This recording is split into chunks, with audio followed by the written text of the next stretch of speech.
Friends in Christ, it all begins and ends with the Last Supper. At the end of the day, that's the start of the Catholic Church. This is my body, which will be given up to you. This is my blood.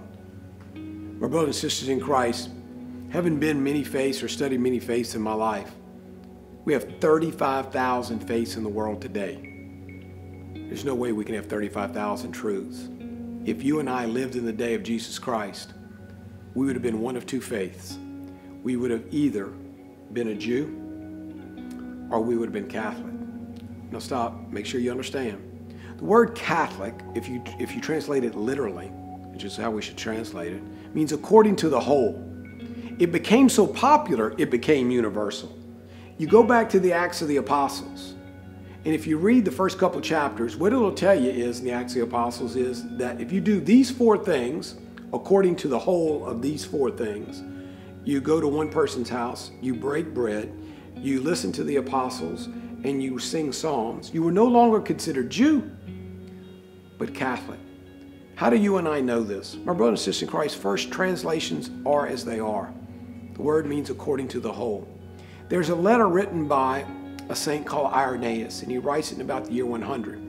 And he's about to be martyred. And he's been going to about 7 different cities on this trip to be martyred. And people are offering to save him.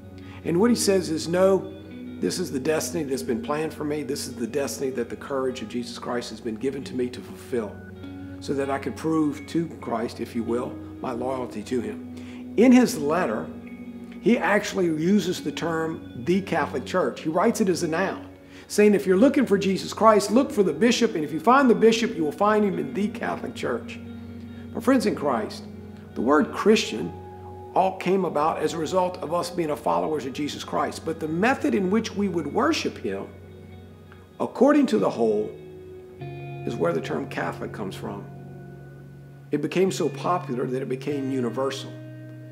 My friends in Christ, if you and I were to go to other churches where you'd hear the Apostles' Creed, but when you read the words, the term Catholic would be written in a small c to mean universal. The truth of the matter is, notwithstanding the letter of Irenaeus, it actually meant a place, a means of how to go about to worship. Remember this, for 1,500 years, 1,500 years before the onset of Martin Luther and the Reformation and the onset of some 35,000 faiths, there were only two faiths in the world. You either a Jew or you were Catholic. So it begs the question, my brothers and sisters in Christ, did the good Lord sit idly by for some 1,500 years and say nothing if we had gone astray? Or was it because we were following what he had to say? His apostles, Peter, Linus, Cletus, Clement, Ephesus, Alexander, Telesophus, all the way to Pope Francis. My brothers and sisters in Christ, his church is true.